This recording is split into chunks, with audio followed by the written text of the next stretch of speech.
नमस्कार। साहित्य मंथन में आप सभी का स्वागत है। रामधारी सिंह दिनकर जी की प्रसिद्ध खंड काव्य रश्मि रथी का बहुत ही उत्कृष्ट और लोकप्रिय अंश है। पांडवों का अज्ञातवास समाप्त हो चुका है। कौरवों और पांडवों में सुलह करवाने कृष्ण हस्तिनापुर आए हैं। वे दुर्योधन को प्रस्ताव देते हैं कि आधा राज्य नहीं देना तो ना दो, पांडवों को गुजर बसर करने के लिए सिर्फ 5 गांव दे दो। दुर्योधन इस पर भी राजी नहीं होता। वह श्री कृष्ण को कैद करने के लिए आगे बढ़ता है और श्री कृष्ण अपना विराट स्वरूप दिखाते हैं।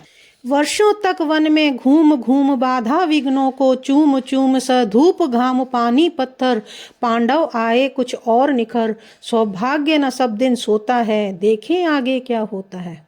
अर्थात पांडवों ने कई वर्षों तक वनवास में भटकते हुए अनेक कठिनाइयों और बाधाओं को सहन किया। धूप, वर्षा और कष्ट झेलकर पांडव और अधिक मजबूत और परिपक्व बन गए। भाग्य हमेशा विपरीत नहीं रहता। अब भविष्य में परिवर्तन आने वाला है। मैत्री की राह बताने को, सबको सुमार्ग पर लाने को, दुर्योधन को समझाने को, भीषण विध्वंस बचाने को भगवान हस्तिनापुर आए, पांडव का संदेशा लाए।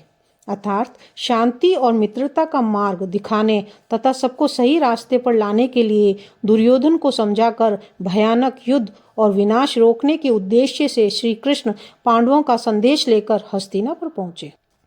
दो न्याय अगर तो आधा दो, पर इसमें भी यदि बाधा हो तो दे दो केवल 5 ग्राम, रखो अपनी धरती तमाम, हम वही खुशी से खाएंगे, परिजन पर पसीना उठाएंगे।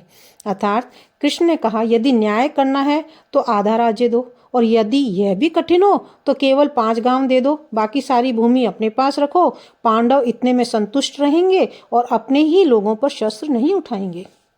दुर्योधन वह भी दे न सका, आशीष समाज की ले न सका, उल्टे हरि को बांधने चला, जो था असाध्य साधने चला, जब नाश मनुष्य पर छाता है, पहले विवेक मर जाता है। दुर्योधन इतना भी देने को तैयार नहीं हुआ और समाज का आशीर्वाद भी खो बैठा। उल्टा वह श्री कृष्ण को ही बांधने का प्रयास करने लगा, जो असंभव था। जब व्यक्ति का विनाश निकट आता है तो उसकी बुद्धि पहले नष्ट हो जाती है।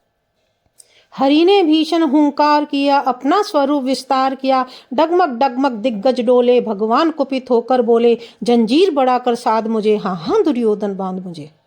अर्थात श्री कृष्ण ने क्रोधित होकर गर्जना की और विराट रूप धारण किया। उनके विराट रूप से पूरी सृष्टि कांप उठी और भगवान क्रोध में बोले।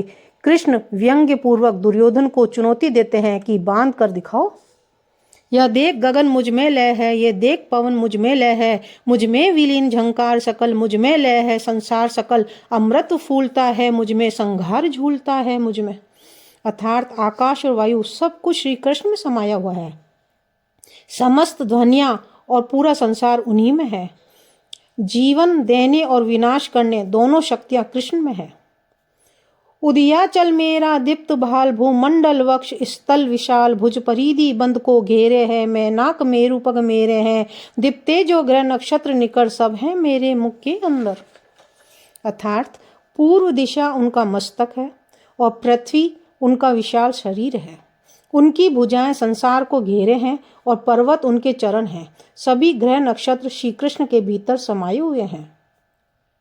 दृग हो तो दृश्य कांड देख, मुझ में सारा ब्रह्मांड देख, चर अचर जीव जग छर अछर, नश्वर मनुष्य सुर जाति अमर। अर्थात यदि देखने की शक्ति हो तो पूरा ब्रह्मांड कृष्ण में देखा जा सकता है। स्थावर, जंगम, नश्वर, अनश्वर सभी प्राणी उनमें समाहित हैं। शतकोटि सूर्य शतकोटि चंद्र, शतकोटि सरित सर सिंधु मंद्र, शतकोटि विष्णु ब्रह्मा महेश, शतकोटि विष्णु जलपति धनेश, जंजीर बढ़ा कर साधिने, हाँ हाँ दुर्योधन बांधिने। असंख्य सूर्य, चंद्रमा, नदियां और समुद्र उनमें स्थित हैं। अनगणित देवता और शक्तियां भी कृष्ण में समाई हैं। यदि साहस हो तो सबको भी बांध कर दिखाओ, यह चुनौती है। भूलोक अतल पाताल देख, गत और अनागत काल देख, यह देख जगत का आदि सृजन, यह देख महाभारत का रण, मृतकों से पटी हुई भू है, पहचान इसमें कहाँ तू है। पृथ्वी, पाताल और भूत भविष्य सब कृष्ण में दिखाई देते हैं। सृष्टि की रचना और आने वाला महाभारत युद्ध भी वे दिखाते हैं। युद्ध में धरती लाशों से भर जाएगी, उसमें दुर्योधन का अस्तित्व नगण्य होगा। हित वचन नहीं तूने माना, मैत्री का मूल्य ना पहचाना, याचना नहीं अब रण होगा, जीवन जय या कि मरण होगा। अर्थात दुर्योधन ने शुभ सलाह और मित्रता का महत्व नहीं समझा। अब विनती नहीं होगी, या तो विजय मिलेगी या मृत्यु। थी सभा सन्न, सब लोग डरे, चुप थे या थे बेहोश पड़े। केवल दो नर ना घाते थे, धृतराष्ट्र विदुर सुख पाते थे।